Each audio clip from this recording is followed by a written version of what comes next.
En National 3 masculine, derby hier soir entre Landouge, 11e de la poule, qui recevait la SPTT Limoges, 8e. Si au classement rien n'a changé, cette rencontre n'avait rien à voir avec le match aller, au terme duquel les PTT s'étaient largement imposés. Hier soir, les deux équipes ont inversé la tendance et Landouge a remis les pendules à l'heure, s'offrant même une belle chance de maintien. Cécile Gauthier, Philippe Dupont.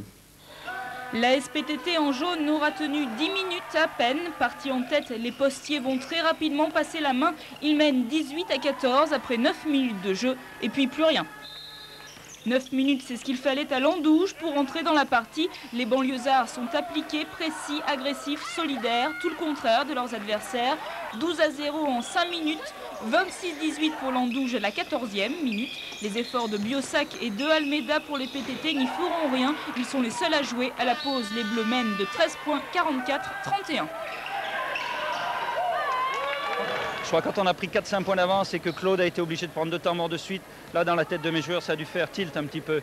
Et à la mi-temps je leur ai dit qu'il fallait rester calme juste parce que je croyais qu'ils allaient revenir avec une grosse envie et je crois qu'on a eu encore plus envie qu'eux en revenant sur le terrain. Et ils n'ont pas eu de mal, les protégés de Richard Fourton. En seconde période, les jaunes sont toujours aussi passifs.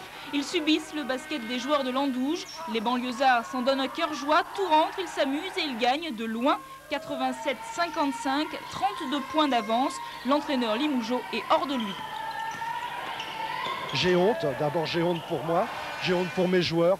Nous avons été d'un ridicule monstrueux. Je crois que ce soir, on a touché le fond. Non seulement on a perdu le match, on a perdu le goal average, on avait plus 25 contre eux. On a vu d'un côté une équipe qui avait envie de jouer, qui était un groupe, et puis de l'autre côté, une bande de gars individuels, avec plein d'état d'âme, traînant sur le terrain une tristesse infinie. Et puis Claude Bolotny a même parlé d'abandonner l'entraînement des joueurs de la SPTT. S'il change d'avis, son équipe, comme les autres, a encore 7 rencontres pour se rattraper. Et puis toujours en